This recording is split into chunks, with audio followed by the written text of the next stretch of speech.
trainers, Professor Palm here, and it's officially June, which means it's summertime! Woohoo! The summer is one of my favorite seasons, but I also want to welcome all of you out there to Summer Splash. Tell me about it, but I just can't help but love that summer weather. Hello, by the way, Professor Palm. Hey, Professor Sassafras, good to see you. I'm glad that you're here to help us cool down, because boy, is it hot. Groudon really loves this time of the year, but I'm also really excited that you came early to help us out with Summer Splash. Early for Summer Splash? Mind explaining what that is again? Oh, no worries, Professor Sassafras. And for those of you who are new, allow me to explain. You see, for the last 2 years since I've been a YouTuber, in the month of June, I really like to talk about water-type Pokemon. Mainly because I think the summer is the best time to talk about these. These are the best typings to help us beat that hot summer heat. And boy, it is really hot this year. That sounds like the perfect way to cover water-type Pokemon, especially with just how many there are. Right, Sassafras! There sure are a lot of water-type Pokemon. Then again, there are more water-type Pokemon than any other typing. And when I think about the water typing, I usually think of 2 different regions. I usually think of both the Alola region and the Hoenn region. Agreed, the Hoenn region is the only one that's the first to come to mind when it comes to involving a bunch of water-type Pokemon. Very true, Sassafras. The Hoenn region introduced the second most amount of water-type Pokemon than any other region, with a total of 26 Pokemon. But then again, with Kyogre's ability to bring the rain and also controlling all the tides, and with all that water, that's really no surprise. Not to mention, you could dive down and explore the depths just a little to get a small taste of what water-type Pokemon experience there. Oh, that's right! I kind of forgot about Dive. Man, that HM was so cool. It introduced something that we had never seen before. But what I thought was even cooler was seeing what lived underwater as well as seeing the underside of it. Speaking of underwater, how about we cover some deep-sea Pokemon? Oh! What deep-sea Pokemon are you talking about, Professor? I was thinking of Clamperl and its split evolution line of Huntail and Gorebyss. Clamperl, Huntail, and Gorebyss? Wow, it's been a very long time since I've heard of this line and actually seen them. Well, I know very much about these Pokemon, and I think that they're a really cool line. I sadly have to say that I've never actually used any of these Pokemon before. I believe I used to have a Huntail once on my team, but it's been a while for me too. Perhaps we should cover them as a refresher and an introduction to this interesting line. I guess so, Sassafras. It would be fun to learn about a Pokemon line that I don't have a ton of knowledge on. Well, I think that I can finally see what I've been missing. Also, I just want to say thank you so much for giving me this deep sea scale the other day. Do you still have your deep sea tooth? But of course. It's always nicely displayed on my shelf. I'm not exactly an ocean person, but it was a nice gem I found last time I went for research. I agree. Sometimes going off the deep end, you just might find a gem. There are probably so many other Pokemon at the dark depths of the ocean that we don't even know about, just waiting up for us to discover them. So true. I can't wait to see what other Pokemon we can find in the future the further we explore our wonderful planet. Okay, Professor Sassafras, just let me go grab my goggles and snorkel. I think it's going to be a great idea to go and find so many other deep-sea divers, just like our deep-sea trio right here. So, let's get going. But before we go, I want to give a very special thanks and shout out to artist Techronova for my shirt. Today's Within shirt that I'm wearing is called the Water Kip Within. Since Professor Sassafras and I are going back to the Hoenn region, what's a better shirt to wear than with some Hoenn water-type Pokemon? If you really like these Within shirts that I wear, I have a link to Techronova's Etsy shop in the description below. She makes amazing designs, so please check her out. And remember to say Professor Palm sent ya. Alright, let's get to learning about these incredible ocean dwellers. Yep. It's time we learn the mysteries under the sea. So, let's go off the deep end and start off with the little clam of the deep itself, Clamperl! Clamperl, the bivalve Pokemon, is based on an oyster and a giant clam. but it also takes inspiration from fish eggs. For its habitat in the sea, you can find clamperl upon the seafloor, where they enjoy being in the sand, and they also like being carried by the current in the ground. Clamperl's sturdy blue shell is hard to break, and it's also great for protection, as nothing can get through. And you can tell its age, as a fully grown clamperl's blue shell will be covered with nicks and scratches all over. Despite clamperl's adorable appearance, it's a carnivorous predator. When prey swims over, it clamps down on its prey with both sides of its shell, and it will not let go until its prey stops moving and is devoured. When clamperls sleep from a long day or a big meal, they close their shell and rest in total darkness. They have no set time, as some of them are nocturnal, while some of them are awake all day. With these big blue shells, clamperl swims fine against the current. They also make a nice barrier to push them against the current so they can go anywhere they want.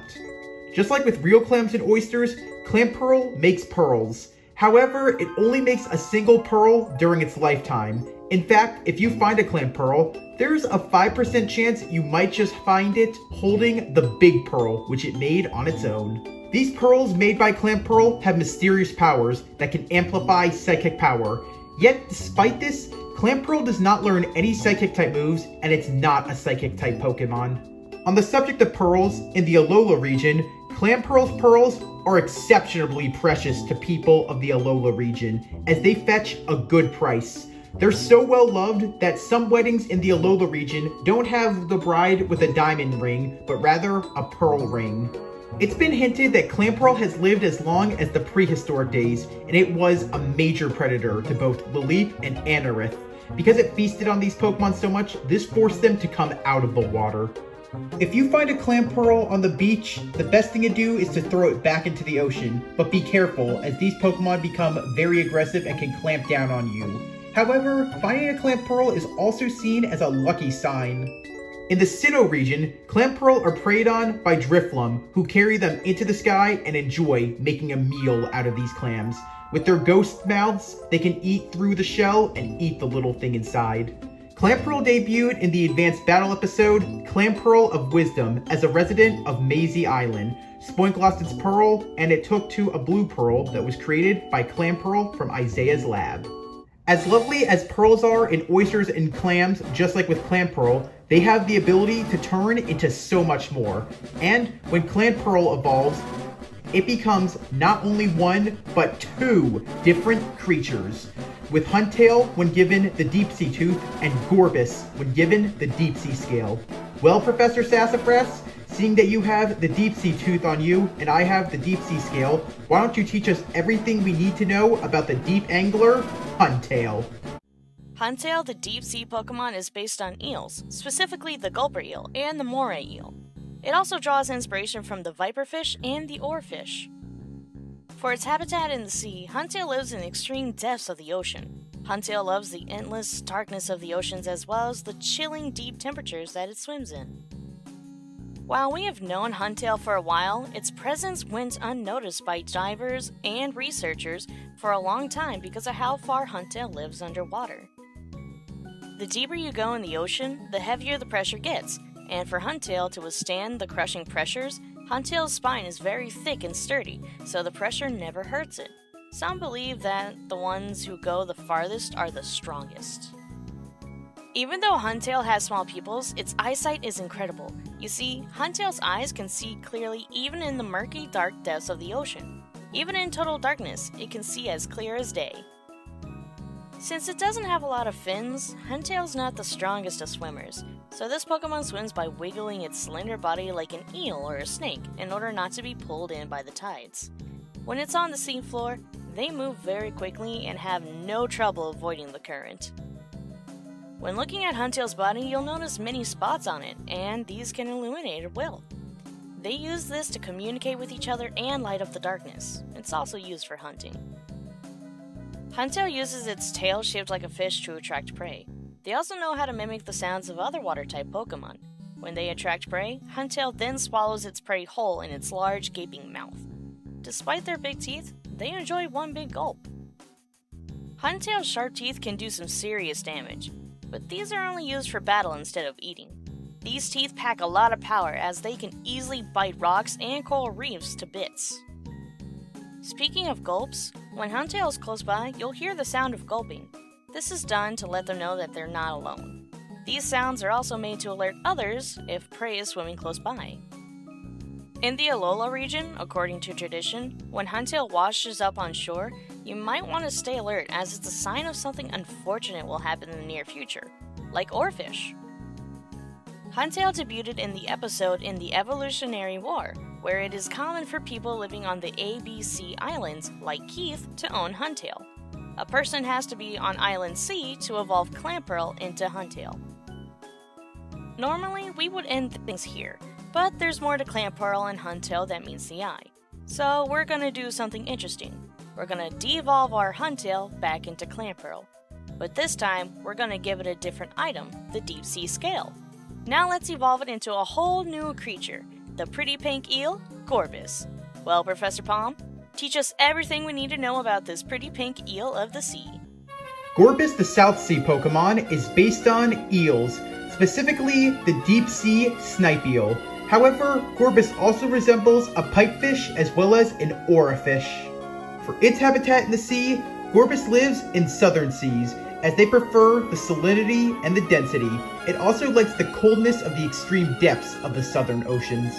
Since it lives in extreme depths, Gorebyss's body is built to withstand enormous pressure of water at these incredible depths. Because of this, it's like this Pokemon has an extra skin on it, as it's unharmed by ordinary attacks.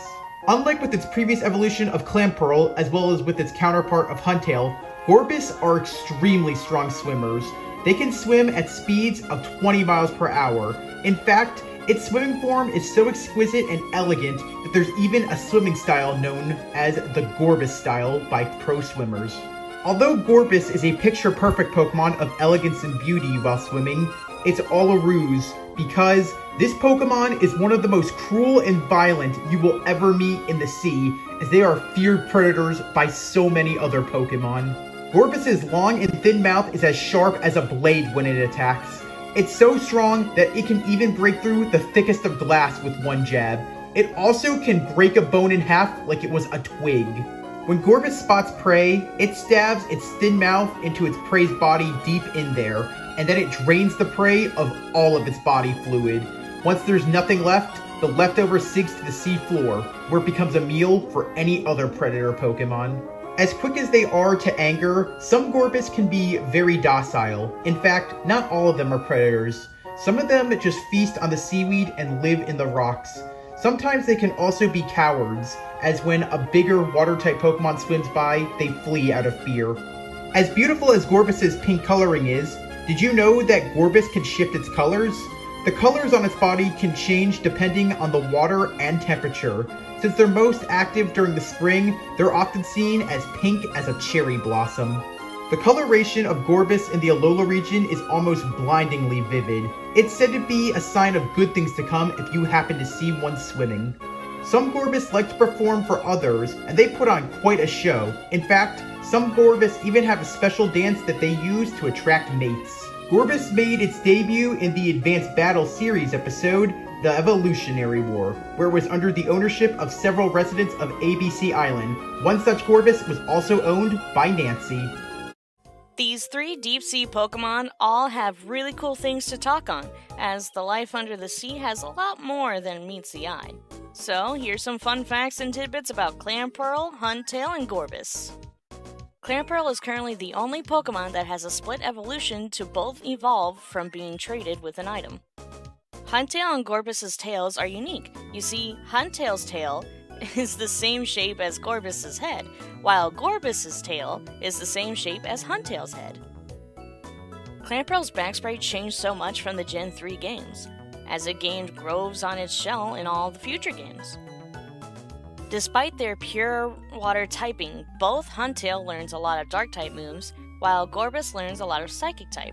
On a cool note, they also offer Dark and Psychic moves for Pokemon assists for Pokemon Ranger. Despite being the first stage, Clamperl actually weighs more than its two evolutions. In the beta for Pokemon Sapphire, instead of Mightyena and Golbat for Archie's first battle, he instead had a Huntail and a Gyarados. And sadly, despite Huntail and Gorebyss having been around since the 3rd gen, they've never been any Water-type expert signature Pokemon, or on any team of one.